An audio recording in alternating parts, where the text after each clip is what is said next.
చూడండి, వాక్యంలోనికి వెళ్దాం. లూకా సువార్త 2వ అధ్యాయము 14వ వాక్యం చూడండి. Book of Luke chapter 2 and word 14. సర్వోన్నతమైన స్థలములలో దేవునికి మహిమయు, ఆయనకు ఇష్టులైన మనుష్యులకు భూమి మీద సమాధానమును కలుగునుగాక అని దేవునికి స్తోత్రము చేయుచుండెను. చదవబడిన వాక్య ప్రకారంగా మనం మాట్లాడుకుంటే, గొర్రెల కాపరులు వారి పొలములో గొర్రెలు కాస్తూ ఉన్నారు. సరిగ్గా అదే సమయంలో ఆకాశము నుండి దేవదూత దిగి వచ్చి వారి దగ్గర నిలిచింది.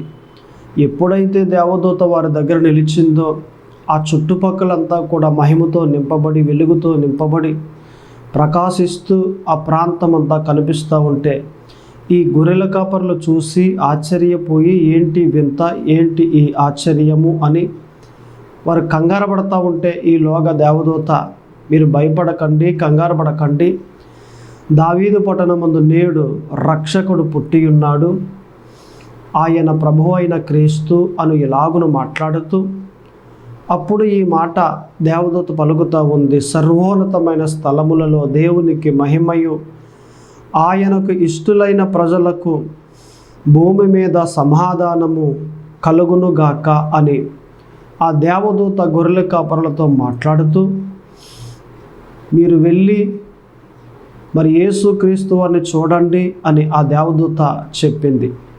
ఈ మాటను బట్టి మనం ఆలోచన చేస్తే, ఈ దూత మాట్లాడిన ఈ మాటల్లో మనకి ఒక వర్డ్ కనిపిస్తూ ఉంది. ఏంటా పదము? ఇష్టులైన మనుష్యులకు భూమి మీద సమాధానమును కలుగునుగాక అనే వర్డ్ మనకి ఇక్కడ ఈ వాక్యంలో కనిపిస్తూ ఉంది.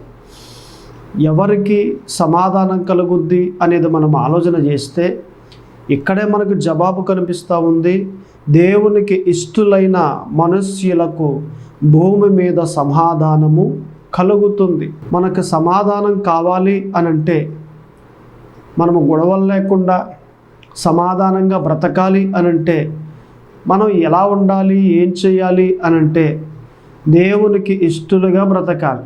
దేవునికి ఇష్టమైన వారిగా, దేవునికి ఇష్టలుగా మనం బ్రతికితే మన జీవితాల్లో సమాధానము అనేది కనిపిస్తుంది, తాండవం చేస్తుంది. నిజానికి చూడండి, చాలా కుటుంబాలన్నీ కూడా ఎలాగున్నాయి? గొడవలు, గోళ్ళు. ఇప్పుడు చూసినా తిట్టుకుంటూ ఉంటారు, కొట్టుకుంటూ ఉంటారు. ఏవండి, లేదు మేము ఇంట్లో ఉండడం అనేసి అద్దింటికి వెళ్ళిపోతూ ఉంటారు. ఏనాయనా, ఉన్నది తండ్రి కొడుకులు మీరిద్దరే కదా, ఇక అన్నదమ్ములు కూడా లేరు కదా, ఎందుకు బయటికి వెళ్ళిపోయి అద్దుకున్నావు అని అడిగితే కనుక, లేదండి మా నాన్నకి నాకు పడట్లేదు, ఈ రకంగా చెప్పేవారు చాలామంది ఉన్నారు. ఇంట్లో ఉండేది ఇద్దరే గొడవలు పెట్టుకుంటారు, ఇంట్లో ఉండేది ముగ్గురే గొడవలు పెట్టుకుంటారు.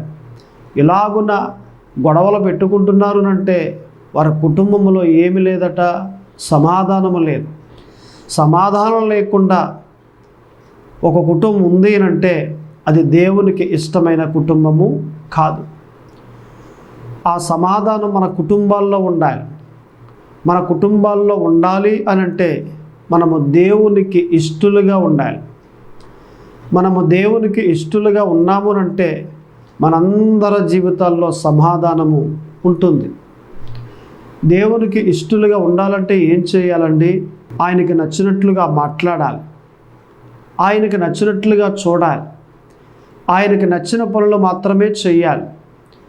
ఆయన ఎలాగును చెప్పాడో అలాగును చేస్తూ ఉంటే ఆయనకి ఇష్టలైపోతాం.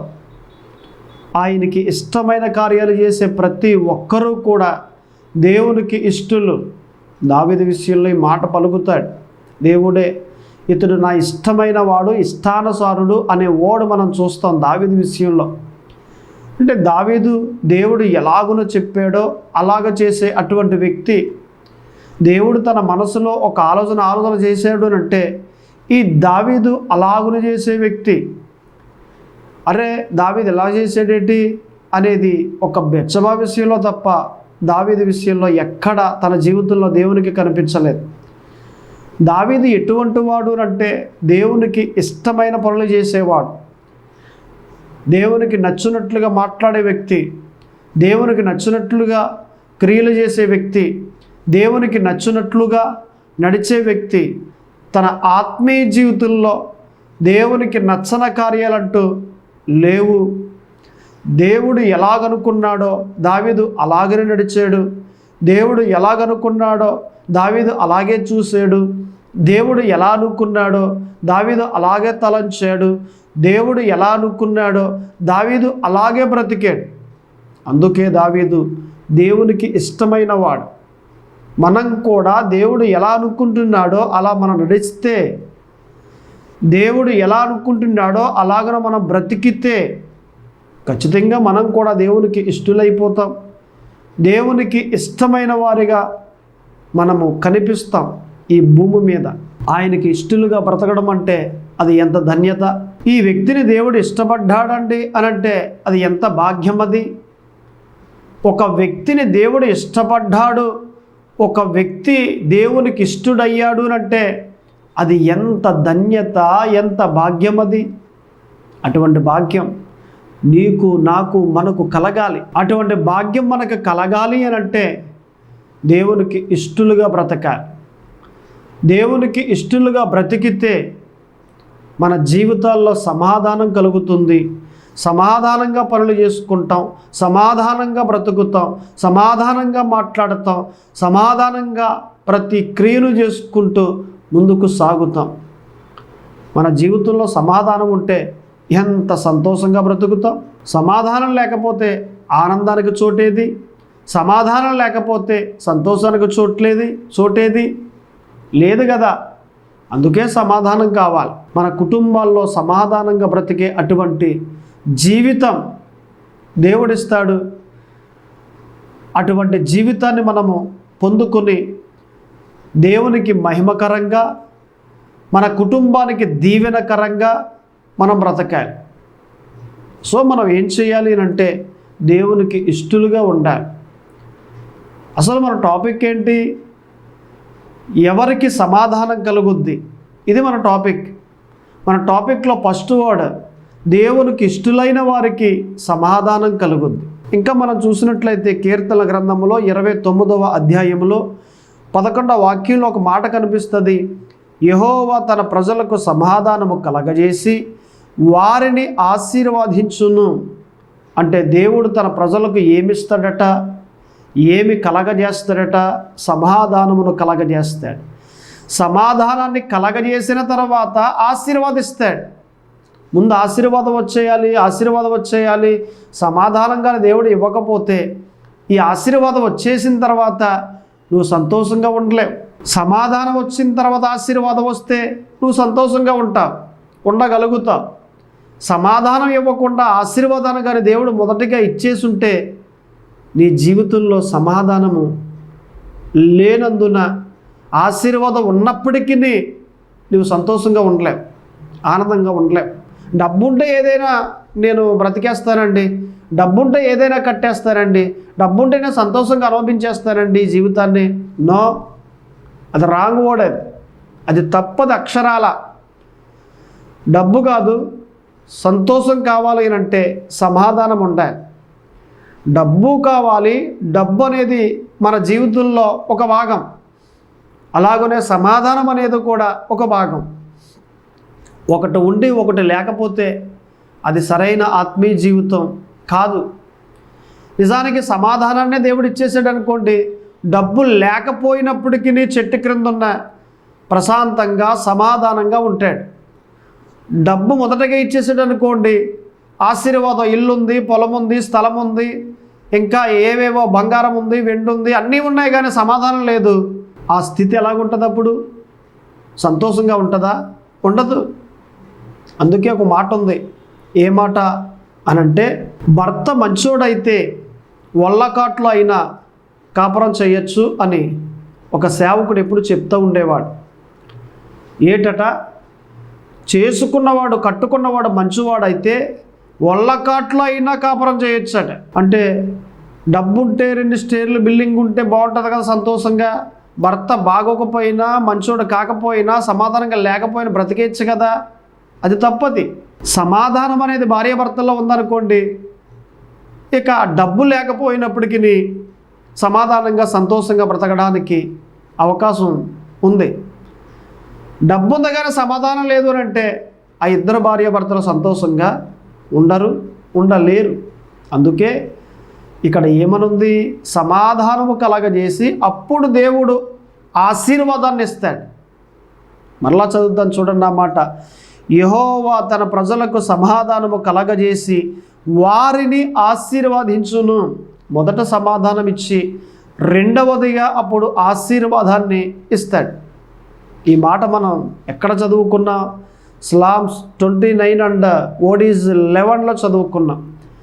మరలా ఇదే అర్థాన్ని ఇచ్చే వాక్యం మనకు కనిపిస్తూ ఉంది 2 కొరింథీ 5వ అధ్యాయము 9వ వాక్యంలో కూడా మనకు కనిపిస్తుంది. ఇదే అర్థాన్ని ఇచ్చే, సమాధానము అనే అర్థాన్ని ఇచ్చే వాక్యం మనకు అక్కడ కనిపిస్తుంది. ఇలాగను చెప్పుకుంటూ వెళ్తే మనమంతా సమాధానంగా ఉండాలి. సమాధానం అనేది మనకు కావలసినది, సమాధానం అనేది మనకు అవసరమైనది, సమాధానం అనేది ముఖ్యమైనది అనేది మనకు తెలుస్తూ ఉంది. ఎంతసేపు డబ్బు ఇచ్చేయండి, దీవించేయండి, స్థలం ఇచ్చేయండి, పొలం ఇచ్చేయండి, బంగారం ఇచ్చేయండి, ఇదే సరిపోతుంది దేవుని ప్రార్థన చేయటం. మొఖాలు వేస్తే చాలు డబ్బు డబ్బు, ఇల్లు ఇల్లు, స్థలం స్థలం, పొలం పొలం, ఇదే గొడవ.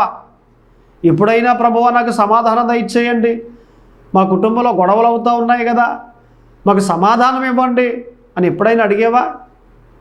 ఆ సమాధానమే కానీ దేవుడు నీకు ఇస్తే నీవు పాకలో ఉన్నా, రేగు షెడ్లో ఉన్నా సంతోషంగా ఉండగలుగుతావు. మేము 6 మండి లేకపోతే 7 మండి కుటుంబం ఎప్పుడు గొడవలుగానే ఉంటాయండి. ఏమి లేక, సమాధానం లేక. సమాధానం అనేది మనందరికీ కలగాలని పరిశుద్ధాత్మ దేవుడు కోరుతూ ఉన్నాడు. అక్కడ దూత కూడా ఒక మాట చెబుతూ ఉంది గొర్రెల కాపరులకు. ఏమని? సర్వోన్నతమైన స్థలములలో దేవునికి మహిమయు, ఆయనకు ఇష్టలైన మనుష్యులకు భూమి మీద సమాధానము కలుగునుగాక అని పలుకుతూ ఉంది అక్కడ. నిజంగా ఆ దూత పలికిన మాటను బట్టి ఎవరికి సమాధానం కలుగుద్ది అని అంటే దేవునికి ఇష్టలైన మనుష్యులకు సమాధానము కలుగుద్ది. 2వ మాటలోకి వెళ్దాం చూడండి. మనకి ఎక్కడ కనిపిస్తుంది అని అంటే పౌలు గారు రాసిన పత్రిక రోమా 5వ అధ్యాయము 1వ వాక్యం. రోమన్స్ చాప్టర్ 5 అండ్ ఓడీస్ 1. మన ప్రభువు అయిన యేసు క్రీస్తు ద్వారా దేవునితో సమాధానము కలిగి ఉందుము. చూడండి ఈ మాట ఎంత బాగుందో. యేసు క్రీస్తు ద్వారా దేవునితో సమాధానంగా ఉందుము. ఇప్పుడు దేవునితో సమాధానంగా ఉండాలంటే ఎవరి ద్వారా ఉండగలుగుతాం? మనం యేసు క్రీస్తు ద్వారా ఉండగలుగుతాం. దేవుడు ఎక్కడో ఉన్నాడండి, ఆకాశంలో. మనం భూమి మీద ఉన్నాం. ఇప్పుడు ఆయనతో మనం సమాధానంగా మాట్లాడాలి, ఆయనకి బిడలవ్వాలి అని అంటే ఆయన ఆకాశంలో ఉన్నాడు, మనం భూమి మీద ఉన్నాం. ఎలా కుదురుద్ది అంటే ఎవరో ఒకరు ఉండాలి. ఇప్పుడు చూడండి, నిజానికి అమెరికా దేశం నుండి మన ప్రాంతానికి ఒక దొర వచ్చాడు అనుకోండి, ఆయన ఇంగ్లీష్లో మాట్లాడతాడు, మనం తెలుగులో మాట్లాడతాం. మన భాష ఆయనకు అర్థం కాదు, ఆయన భాష మనకు అర్థం కాదు. అదే కానీ అర్థం కావాలి అంటే ఆయనకు మనకు మధ్యలో ఒక ఆయన ఉండాలి. ఆయనకి ఇంగ్లీష్ వచ్చి ఉండాలి, అలాగనే తెలుగు కూడా వచ్చి ఉండాలి. అప్పుడు ఆయన చెప్పిన మాటలు మనకు చెబుతాడు, మనము చెప్పే మాటలు ఆయనకి చెబుతాడు, మనకు బాగా అర్థమవుద్ది. అంటే ఆయనకు దొరకు మనకు మధ్యలో ఒక ఆయన ఉంటే బాగా అర్థమవుద్ది. అలాగునే దేవునికి మనకు మధ్యలో సంధి చేయడానికి ఒక వ్యక్తి కావాలి. ఆ వ్యక్తిని దేవుడు నియమించాడు. ఆయనే ప్రభువు అయిన యేసు క్రీస్తు. ఆయన దేవునికి మనకు మధ్యవర్తి, దేవునికి బిడలగా చేసింది యేసుక్రీస్తు వారే. ఈ రోజున మనం దేవునికి బిడలైపోయామంటే, దేవునికి పిల్లలైపోయామంటే, దేవునికి కుమారులుగా కుమార్తెలుగా మనం బ్రతుకుతూ ఉన్నామంటే కేవలము దానికి కారణం యేసుక్రీస్తు వారే. దేవునికి మనకు మధ్యలో ఉండి సంధి చేసి దేవుని రాజ్యపు బిడలగా చేసేసాడు, దేవుని రాజ్యపు వారసులుగా చేసేసాడు. ఎందుకు పనికిరాని జీవితాలు మనవి, అంతంత మాత్రాన్నే బ్రతికే జీవితాలు మనవి. అటువంటి జీవితాల్లో నుండి ఎవరికి పొత్తు పెట్టాడట, ఎవరి సంబంధులుగా చేశాడట? దేవునికి మనకు పొత్తు పెట్టి దేవుని సంబంధులుగా మార్చేశాడు యేసుక్రీస్తు వారు. అందుకే యేసే లేకపోతే మనకు జీవం లేదు. యేసయ్యే కానీ మన జీవితాల్లో లేకపోతే మనకు బ్రతుకే లేదు. మనకి జీవాన్ని ఇచ్చింది, ఈ బ్రతుకునిచ్చింది యేసుక్రీస్తు వారే. అందుకే వాక్యం అనేక మార్లు అంద కదా, యేసుని దేవునిగా అంగీకరించు, యేసు ప్రభువారిని దేవునిగా ప్రభువుగా ఒప్పుకో అని వాక్యాల్లో మనకి కనిపిస్తూ ఉంది. పౌలు గారు కూడా అంటాడు, రోమా పత్రికలో 10వ అధ్యాయంలో 9వ వాక్యంలో మనకు కనిపిస్తుంది. ఆ Romans chapter 10 and what is 9, యేసుక్రీస్తు వారిని ఎలాగట ప్రభువుగా ఒప్పుకో అనే వర్డ్ అనే పదము మనకు కనిపిస్తుంది. నీవు ఒప్పుకున్నావా? యేసుక్రీస్తు వారిని ప్రభువుగా అంటే దేవునిగా ఒప్పుకున్నావా? నా దేవుడండి యేసు ప్రభువారు, నా రక్షకుడు అండి, ఆయనే నాకు ప్రభువు అండి అని ఒప్పుకున్నావా? ఒప్పుకుంటే నువ్వు దేవునికి కుమారుడివి, నువ్వు దేవునికి కుమార్తెవు, నువ్వు దేవునికి బిడ్డవు. నువ్వు ఒప్పుకుంటే. అందుకే యేసే దగ్గరికి రావాలి లోకమంతా. భూమి మీద ఉన్న ప్రతి మనిషి ఎవరిని చేరుకోవాలి అంటే యేసుక్రీస్తు వారిని చేరుకోవాలి.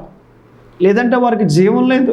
యేసయ్య దగ్గరికి ఎందరైతే వస్తారో, యేసుక్రీస్తుని ప్రభువుగా దేవునిగా ఎందరైతే ఒప్పుకుంటారో వారంతా కూడా రక్షింపబడి దేవునికి బిడ్డలుగా చేయబడి దేవుని రాజ్యపు వారసులుగా అవుతూ ఉన్నారు. మీరు ఒప్పుకున్నారా? ఇది నా ప్రశ్న. మరి మీ ఆన్సర్ ఏంటి? మీ జవాబేంటి? మీరు యేసుక్రీస్తు వారిని దేవునిగా ప్రభువుగా ఒప్పుకున్నారా? ఒప్పుకోండి. ఒప్పుకుంటే మీ జీవితాలకు వెలుగు కలుగుద్ది, మీ జీవితాలకు జీవం కలుగుద్ది, మీ జీవితాలకు ఆనందం కలుగుద్ది, అన్నిటికన్నా ముఖ్యమైనది రక్షణ కలుగుద్ది. ఒప్పుకోండి యేసుక్రీస్తు వారిని. దేవునితో మనం సమాధానంగా ఉండాలి అంటే యేసు ద్వారా మాత్రమే ఉండగలం, ఇంకెవ్వరి ద్వారా ఉండలేం మనం. చాలామంది దీన్ని ఏది అంగీకరించకుండా మేము తండ్రికి సంబంధులమండి, యేసయ్యతో మాకు పని లేదండి అని చాలామంది డైరెక్ట్గా దేవునికి కనెక్ట్ అవుతారు, అంటే తండ్రికి కనెక్ట్ అవుతారు. మరి దేవుడు అలా నియమించలేదే, దేవుడు వాక్యాన్ని అలా చెప్పలేదే. నాకు ప్రార్థన చేయండి, దేవునికి ప్రార్థన చేయండి, దేవుడు ఇస్తాడు అని యేసు ప్రభు చెప్పాడు, ప్రార్థన మట్టుకే. కానీ దేవుడు మట్టుకి మీరు నా దగ్గరికి రావాలి అంటే, నన్ను చేరుకోవాలి అంటే, నాకు బిడ్డలు అవ్వాలి అంటే యేసుని ప్రభువుగా అంగీకరించండి, యేసుని దేవునిగా ఒప్పుకోండి అని చెప్పాడు. మరి మీరేంటి డైరెక్ట్గా తండ్రికి కనెక్ట్ అవుతున్నారు? మీరు యేసుని దేవునిగా ఒప్పుకోకుండా, లేదండి మేము యేసు ప్రభువుతో కలిసి ఉండవండి, యేసు ప్రభువుని మరి మెస్సయ్యగా లేదా రక్షకునిగా మేము ఒప్పుకోమండి, మేము డైరెక్ట్గా తండ్రి సంబంధులమండి అని అంటే కనుక మీరు క్రీస్తు విరోధులుగా ఉన్నారు. యేసు క్రీస్తు వారికి విరోధులుగా, అంటే క్రీస్తు విరోధులుగా ఉన్నారు. భూమి మీద పుట్టిన ప్రతి ఒక్కడు కూడా యేసు క్రీస్తు వారిని దేవునిగా ఒప్పుకోవాలి. ఇది వాక్యం. ఇది 600 అయినా 106 అయినా ఒప్పుకోవాలి, ఒప్పుకోవాలి, ఒప్పుకోవాలి. ఒప్పుకోకపోతే అగ్నిగుండానికి పోతాం. నువ్వు ఎవరి సంబంధివి? యేసయ్య సంబంధివేనా? అయితే దేవుని సంబంధివే. లేదండి యేసయ్యతో నాకు పని లేదండి, నేను దేవుని సంబంధనండి, దేవుని వాక్యాన్ని తప్పుతున్నావు, దేవుని మాటను తప్పుతున్నావు అంటే పాపం చేసిన వ్యక్తిగా ఉన్నావు, నువ్వు దేవుని సంబంధి కాదు. యేసుక్రీస్తు వారిని దేవునిగా ఒప్పుకో. ఈ వాక్య ప్రకారంగా మనం చూసినట్లయితే మన ప్రభువు అయిన యేసుక్రీస్తు ద్వారా దేవునితో సమాధానము కలిగి ఉందుము. వావ్! దేవునితో ఒక మనిషి సమాధానంగా ఉండాలనంటే మధ్యలో యేసయ్య ఉండాలి. యేసు ద్వారా మాత్రమే సమాధానంగా ఉండగలడు. యేసయ్య లేకపోతే కనుక దేవునితో సమాధానంగా ఉండడం అనేది అసాధ్యము. ఒక రూల్, ఒక క్రమం తండ్రి అయిన దేవుడు పెట్టాడు. ఆ క్రమాన్ని పాటించాలి, ఆ రూల్ పాటించాలి, ఆ వాక్యాన్ని పాటించాలి. ఆ వాక్యాన్ని పాటించకుండా నేను డైరెక్ట్ అయిపోతానని అంటే నీవు క్రీస్తు విరోధిగా ఉండిపోతావు. రెండవ మాట మనకి ఏం తెలియజేస్తూ ఉందనంటే ఇక్కడ యేసుని అంగీకరించాలి, యేసుని దేవునిగా ఒప్పుకోవాలి. ఎవరు సమాధానంగా ఉంటారు మన టాపిక్. అందులో మొదటి మాట, దేవునికి ఇష్టలైన వారికి సమాధానం కలుగుద్ది. మన టాపిక్ ఏంటంట, ఎవరికి సమాధానము కలుగుద్ది. అందులో మొదటి మాట, దేవునికి ఇష్టలైన వారికి సమాధానం కలుగుతుంది. అందులో రెండవ మాట, యేసుని ఒప్పుకున్న వారికి సమాధానము కలుగుతుంది. అలాగునే మూడవ మాట కూడా మనం చూసినట్లయితే యోబు గ్రంథము 22వ అధ్యాయము 21వ వాక్యంలో మనం ఉన్న వాక్యాన్ని చదివితే ఇలా ఉంది, ఆయనతో సహవాసం చేసిన ఎడల నీకు సమాధానము కలుగును. ఏటట సమాధానం? ఎవరితో సహవాసం చేస్తే కలుగుద్దట? ఆయనతో. అంటే ఎవరు ఆయన? దేవుడు. దేవునితో ఎవరైతే సహవాసం చేస్తారో వారికి సమాధానము కలుగుద్ది. మీరు మొఖాలేసి ప్రార్థన చేస్తూ ఉన్నారు కదా, ఆ ప్రార్థనలో ఏటట, ఆ ప్రార్థనలో లాస్ట్న ఏమని ప్రార్థన చేస్తారు? యేసు క్రీస్తు నామమున అడుగుచున్నాము తండ్రి. అంటే ఈ ప్రార్థన యేసేకి చేశారా, తండ్రికి చేశారా? తండ్రికి చేశారు. తండ్రికి చేస్తూ ఉన్నాం. యేసు క్రీస్తు నామమున ఏటట, యేసు క్రీస్తు నామమున అడుగుచున్నాము తండ్రి. అంటే గంటసేపు ఎవరితో మాట్లాడాం? యేసయ్యతోట, తండ్రితోట? తండ్రితోటి. తండ్రితో మాట్లాడాము. మనకు దేవునికి మధ్యలో ఎవరిని పెట్టాం? యేసయ్యను పెట్టాం. దేవునితో మాట్లాడాలి, దేవునికి ప్రార్థన చేయాలి. మధ్యలో మట్టుకు ఎవరు ఉండాలట? యేసయ్య ఉండాలి. సహవాసం దేవునితో. దేవునితో సహవాసం చేస్తే సమాధానం కలుగుద్ది. ఆ సమాధానం నీకు నాకు కావాలి. ఎవరికి సమాధానం కలుగుద్దనంటే దేవునితో సహవాసం చేసిన వారికి సమాధానము కలుగుద్ది. ఇప్పుడు చూడండి, మనకి ఆదికాండంలోనే కనిపిస్తుంది ఈ మాట. ఎలాగనంటే నిజానికి చల్లపూట వేళ ఏదైనా తోటలోనికి దేవుడు వస్తూ ఉండేవాడు. ఏది? ఆదాము దేవుడు ఇద్దరు మాట్లాడుకుంటూ ఉండేవారు. మాట్లాడుకుంటూ ఉంటే ఆదాము ఎలాగుండేవాడు? తన భార్యతో సమాధానంగా ఉండేవాడు. ఎప్పుడైతే ఆదాము పాపం చేశాడో, పండు తినేసాడో, వద్దు అన్న ఆ పని చేసిన తర్వాత దేవుడు సహవాసం కట్ అయిపోయింది. ఆదాము ఏదైనా తోటల నుండి బయటికి నెట్టివేయబడ్డాడు. ఆదాములో సమాధానము పోయింది. అప్పటి వరకు సమాధానం కలిగి ఉన్నాడు. కారణం ఏంటంటే దేవునితో రోజు సహవాసం చేశాడు గనుక సమాధానం కలిగి ఉన్నాడు. దేవునితో సమాధానం కలిగి ఉన్న ఈ ఆదాము ఒకరోజు పండు తిన్నాడు, దేవునికి విరోధమైన కార్యం చేశాడు, అంతే, సమాధానం పోయింది. అతడు ఏదేని తోటలో నుండి నెట్టివేయబడ్డాడు, మరణాన్ని కొనుక్కు తెచ్చుకున్నాడు. దేవునితో సహవాసం చేసిన నాళ్ళు కూడా ఆదాముకి ఏముందట? సమాధానం ఉంది. అబ్రహాముతో పాటు లోతు ఉండేవాడు. ఆ లోతు ఎప్పుడూ సమాధానంగా ఉండేవాడు. అబ్రహామును వదిలేసి లోతు ఇంకొక చోటుకి వెళ్ళిపోయాడు. ఎప్పుడైతే వెళ్ళిపోయాడో అక్కడి నుండి ఎవడి సమాధానం పోయింది. సొదొమ గొమొర్రా దగ్గరికి వెళ్ళిపోయాడు. అక్కడి నుండి ఏమైపోయాడు? బయటికి వెళ్ళిపోయాడు. ఏది? భార్య ఏమో ఉపస్తంభం అయిపోయింది, ఇల్లు పోయింది, గొర్రెలు పోయాయి, ఆస్తులు అంతస్తులు పోయాయి. ఆఖరికి ఎక్కడో అడవి ప్రాంతంలో ఒక ఇల్లు, ఆ ఇంట్లో ఉండడం మొదలుపెట్టాడు, 2 కూతుర్లు వేసుకుని. జీవితం ఏమైపోయింది? దేవుణ్ణి కలుగున్న అబ్రహాముని వదిలేసి లోతు ఎప్పుడైతే వెళ్ళిపోయాడో లోతు జీవితంలో ఏం పోయిందట? సమాధానం పోయింది. అందుకే దేవుని కలిగి ఉండాలి. దేవుని కలిగి ఉంటే, దేవునితో సహవాసం చేస్తూ ఉంటే మనందరికీ సమాధానము కలుగుద్ది. ఆ సమాధానం మీకు, నాకు, అందరికీ కావాలి. ఆ సమాధానం మీకు, మీ బిడ్డలకు, మీ కుటుంబం అంతటికీ ఆ సమాధానం కావాలి. అప్పుడు కదా మన కుటుంబాలని సంతోషంగా ఉంటాయి. ఈ దూత గొర్రెల కాపరులతో మాట్లాడుతూ ఉంది. ఏమని అంటే, సర్వోన్నతమైన స్థలములలో దేవునికి మహిమయు, ఆయనకు ఇష్టలైన మనుష్యులకు భూమి మీద సమాధానమును కలుగునగాక అని దేవునికి స్తోత్రము చేయుచుండెను. మాట్లాడేది దేవదూత. ఎవరితో మాట్లాడుతూ ఉన్నాడు ఈ దేవదూత అనంటే, గొర్రెల కాపరులతో మాట్లాడుతూ ఉన్నాడు. ఏమని మాట్లాడుతూ ఉన్నాడు అనంటే, దేవునికి ఇష్టలైన ప్రజలకు సమాధానము కలుగుతుంది అని అన్నాడు. అది మన ఫస్ట్ వర్డ్. ఇక రెండవ వర్డ్లోకి మనం వచ్చినట్లయితే, యేసుని ఒప్పుకుంటే, యేసుని అంగీకరిస్తే దేవునిగా వారికి సమాధానము కలుగుతుంది. ఇక మన మూడవ మాటలోకి వచ్చినట్లయితే, దేవునితో సహవాసం చేసిన వారికి సమాధానము కలుగుతుంది.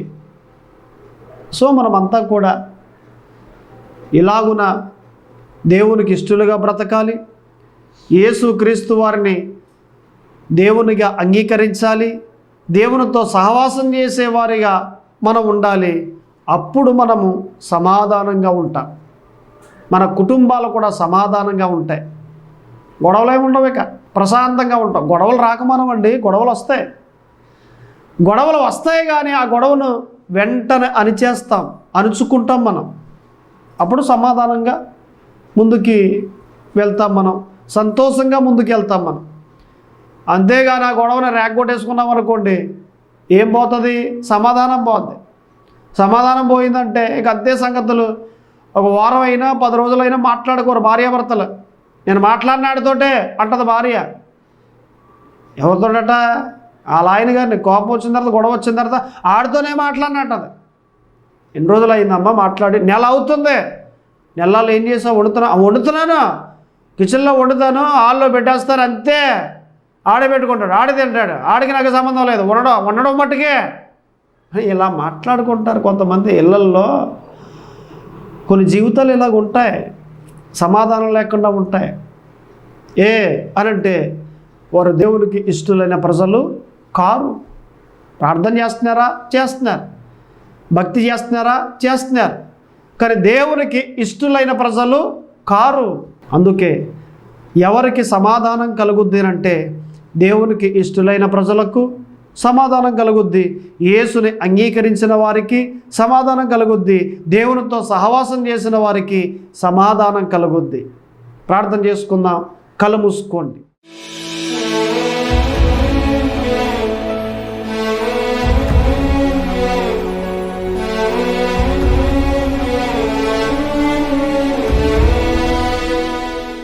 మహాగణుడు, మహోన్నతుడు, సర్వశక్తిగల నామానికి వందనాలు, స్తోత్రాలు ప్రభువా.